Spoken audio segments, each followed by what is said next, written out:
Hey, what's up, guys? Welcome back to Drums and Drams. My name's Cameron, and today I'm going to be taking a look at the 2024 release of Michter's Barrel Strength Rye Whiskey. Now, all of these are single barrels in these releases, and you can find out which single barrel you have by looking at the neck tag.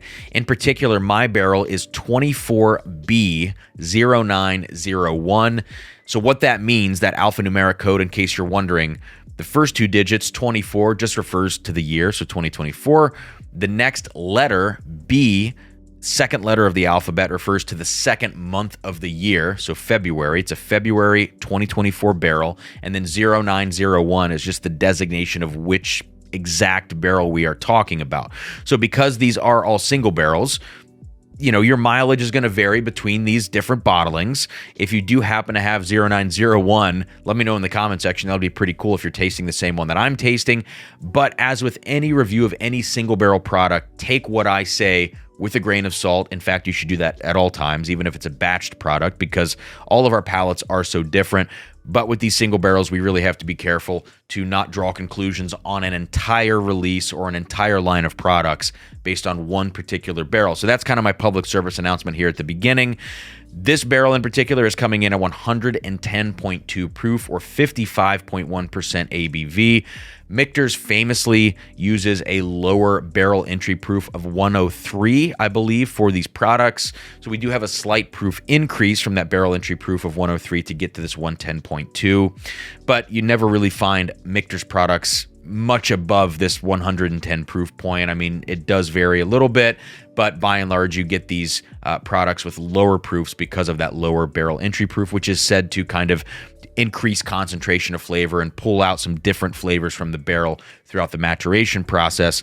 But let's get into this rye whiskey now. There's a lot of talking that I could do at the beginning of this video about my previous experiences with these things. I've never been a big fan of these barrel strength ryes. I won't go into all the specifics. I feel like, again, because they're single barrels, because things can vary. Maybe I've just not had great single barrels of some of these barrel strength and toasted products that Michter's releases over the years. I always love the 10-year products by and large, but this one's been a little hit or miss for me, mostly miss. So let's check this out now on the nose and see what we get. Wow. All right. So this is totally different than my previous barrel that I just despised of this, which I think was a 2021, maybe a C barrel from 2021. That one was like all just overcharred, almost like savory tire rubber. It just felt like it had almost been put in a second barrel that was way too charred. This is a sweet, sweet rye. So again, this just shows you, like, over the years and with different single barrels, things are absolutely going to vary.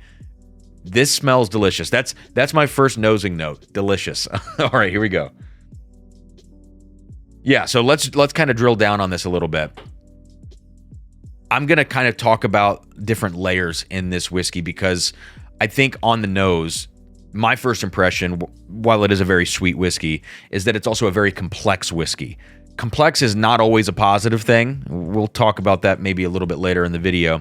But let's start by kind of dissecting the layers of this whiskey. So on the top, to me, there is a ton of honey, sugary kind of sweetness that just sits on the top of this, along with some cinnamon spice. It almost comes across like a cinnamon sugar note. In some ways, it feels like an Amburana finish. And I know when I say that, people who hate Amburana, like me, would hear that and go, oh my God, I'm going to stay away.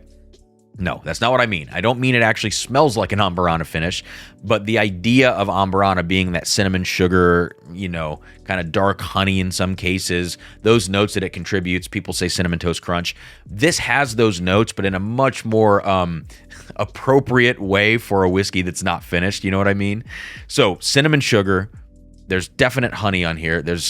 Yeah, I said cinnamon sugar, but even just cinnamon needs to be called out individually. It actually kind of reminds me in some ways of the Overholt 10-year rye that Beam put out this year, or last year, I guess.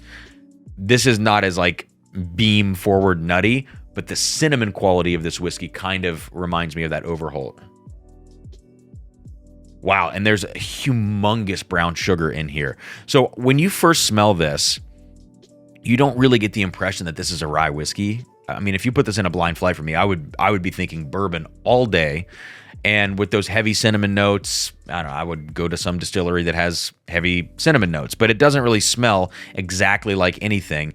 And that's because, again, we're talking about a Michter's rye, which is probably going to be a barely legal rye, I would imagine, in the mash bill.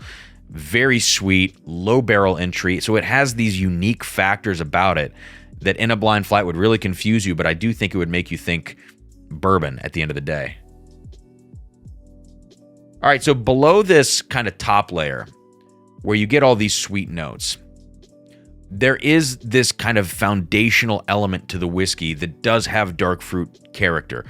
And it's, for me, it's very much in the background. That could just be this particular barrel, but I do pick up on some kind of like plum fig, date, however you want to call it, these dark fruits. They are there, and they are in the background. It's just this kind of supporting note. So it doesn't really stand out in any way, but it does provide, again, like this darker extra layer to the whiskey. Interestingly enough, one thing I'm finding in this is what I would call a pot still note. And I'm not sure if Michter's actually uses pot stills in the distillation of this whiskey. I think this is their own distillate, although things have always been a little bit weird with whether they're sourcing, whether they're distilling their own, what goes into different bottlings. I have no idea. But this pot still note kind of adds this broad character to the whiskey, this extra heftiness. You find this, well, I found this recently on the Old Stubborn Batch 2, which is pot still bourbon from a West Virginia distillery. It's sourced 10 to 12 years old, but it has this broadness and this heft on the palate. And in this case on the Michter's, it not only has that, but it has like a 3% of a craft whiskey note. There's just this teeny little bit of this crafty thing in the background, which in this case, I'm referring to almost like a little bit of like a farmy kind of quality to the whiskey, like you walked into a barn. Again, very much in the background, but it is in the whiskey, in my opinion. I also find quite a bit of woodiness going on here.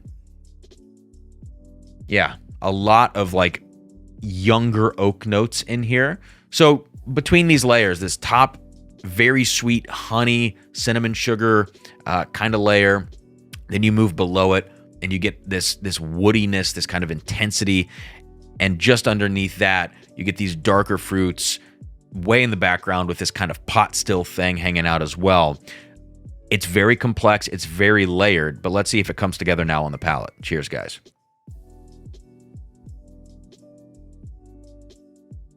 Oh. Yeah, that's good. Oh, yeah, that's good. Huh. All right, so let's kind of dig into this a little bit.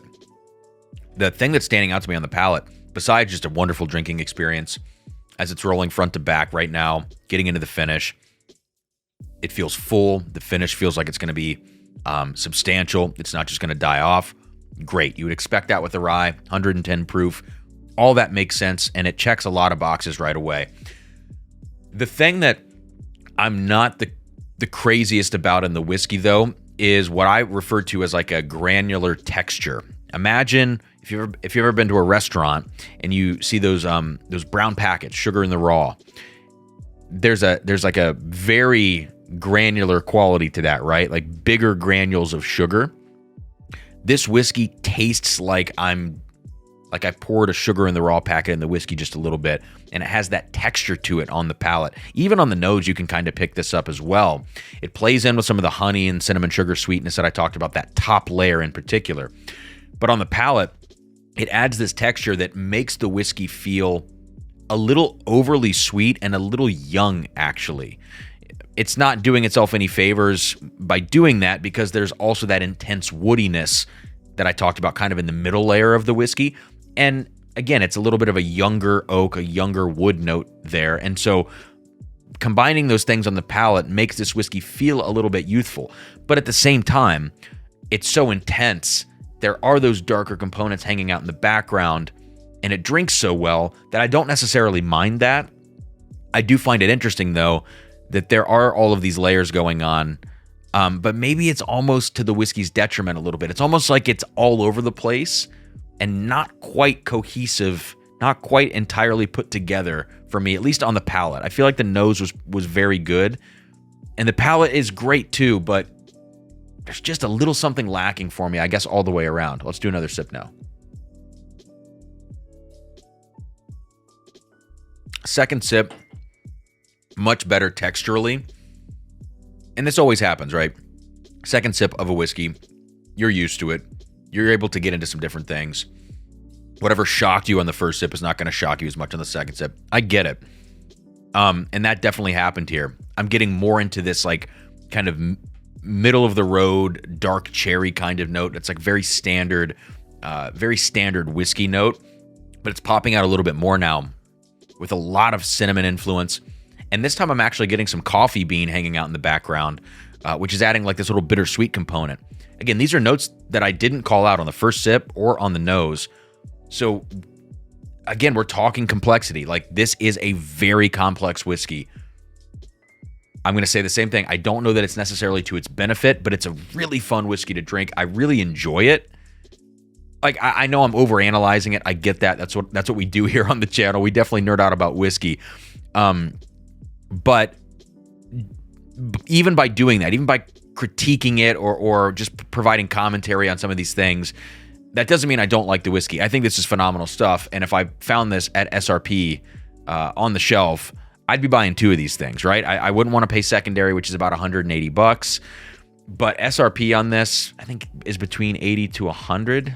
Ugh, if I'm wrong about that, if I'm low, let me know in the comments section. I know these things have been creeping up drastically along with everything else in the market. But SRP on this, I'm buying 2 all day. I think it's really fun whiskey to drink. It's a totally different take on rye because you don't get dill.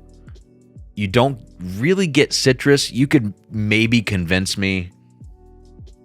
You could convince me on the nose that you're finding like a little bit of a lemon thing hanging out there, but it's so faint in the background. I didn't even mention it earlier on the nose, but really no citrus, really no dill. It's definitely not herbal. And I guess maybe a little bit of mint, maybe a spearmint, maybe a menthol kind of note. But come on. This is a bourbon drinker's rye. It's kind of a cliche thing to say these days, but it really is that.